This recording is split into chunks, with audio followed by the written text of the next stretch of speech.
Good Tuesday morning, everybody. Chris Allen with your weather podcast for this February 7th. Thunder, lightning, gusty winds, brief heavy rain, even some small hail reported with a few of the storms that are rolling through southern Kentucky this morning as I speak here at 5 a.m. Time check.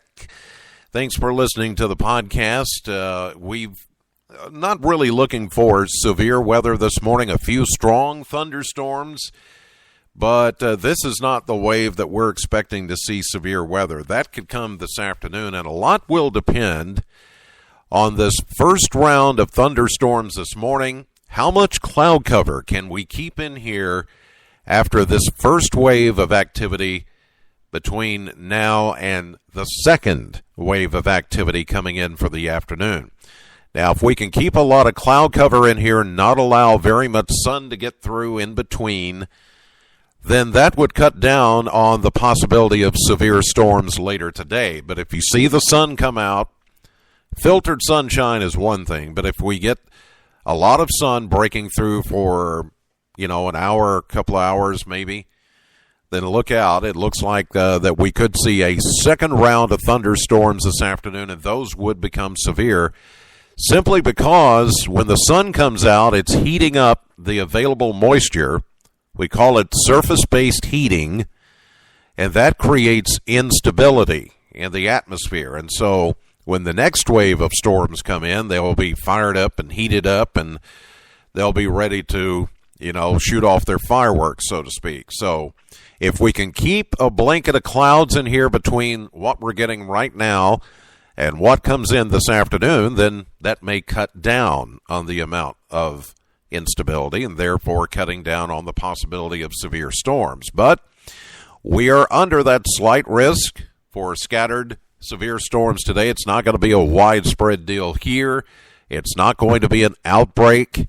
It's not going to be even tornadic in most cases. There may be a few isolated reports of maybe a tornado or two, but as far as we're concerned here, it does not appear that that's going to be a big problem.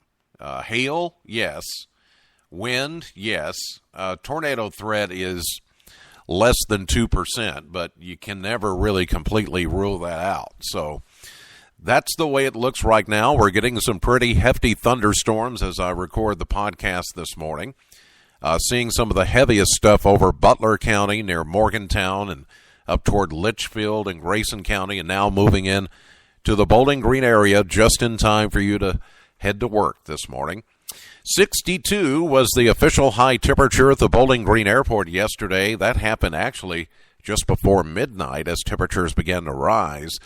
48 where we should be this time of the year on average. 35 was our low yesterday morning, while 28 is the average low. We've picked up 0.02 of an inch of rain before midnight, but since then we've picked up a lot more rain, especially back to the west. We've picked up a lot more rain at some of the mesonet sites have already picked up anywhere from, here in Bowling Green, nothing official, but already 0.75 of an inch of rain in Butler County at the Morgantown site. That seems to be the big winner this morning, and that's all just since this morning. Still coming down in Morgantown. 1/4 inch in Logan County and Russellville. 1/2 inch over in Christian County, in the Hopkinsville area. Those are the ones, the sites that have gotten the most rain so far this morning. We're calling for a 90% chance of showers and thunderstorms. Wave number 1 coming through right now. And then wave number 2, or round 2, will come this afternoon. And again, how severe the storms would become or may become later today all depends on how much instability or how much sun energy and sun heating, surface-based heating, occurs between what we're getting right now and what we get this afternoon. If we can keep it cloudy, that can cut down on the amount of bad storms.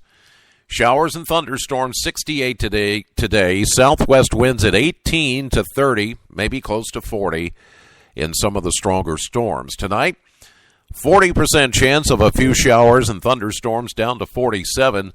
Wednesday, we're going to start with an early day high as a cold front comes through. 50% chance of showers and around 60. But then temperatures will start to fall as the rain shuts off by afternoon. And then we'll get down to a cloudy or partly cloudy, colder 28 by Wednesday night. You know the drill. It's been doing this all winter long. It gets warm, storms, rain. Then it turns cold for a couple of days, and then it warms right back up. And that's going to happen again. Thursday, we'll see a chilly day, mostly sunny 42. But then we warm it all the way to 56, warm and breezy on Friday.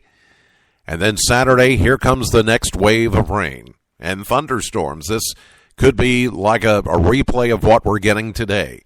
Saturday night, showers, 66. Then we go 68 to near 70 on Sunday with a 70% chance of showers and thunderstorms. Then, you guessed it, we're going to cool back down by Monday, mostly sunny and 54. This has just been the craziest winter, and it doesn't appear this pattern is going to go away. It's more like April, March, April, especially the 60-degree temperatures and thunderstorms. So it is what it is. All right, busy morning. We'll keep watch, keep tracking everything, of course.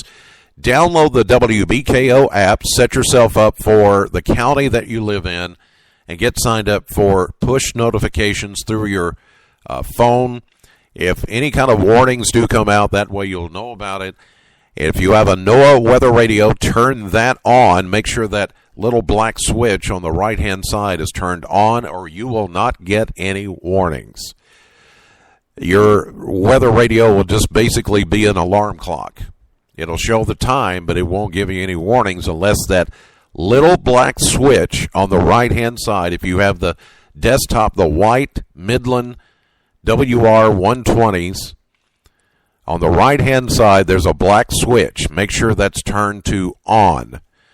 And it will not make a noise unless you get a warning, okay? The rest of the time, it'll sit there quietly, as it always does when you've had that switch off. But when you turn that switch off, it's just a clock. It's not a weather radio anymore. So please turn that little black switch to on, okay? In the meantime, we'll keep up with it, keep watch on it all throughout the day and the night. Know the weather before it knows you. Have a great day. I'll see you live at 5:30 on AM Kentucky, 11 a.m. on midday, streaming live to the WBKO app and WBKO.com. Later today, if you can, join me for my radio show at Classic Hits Sam 100.7 between 3 and 7 p.m.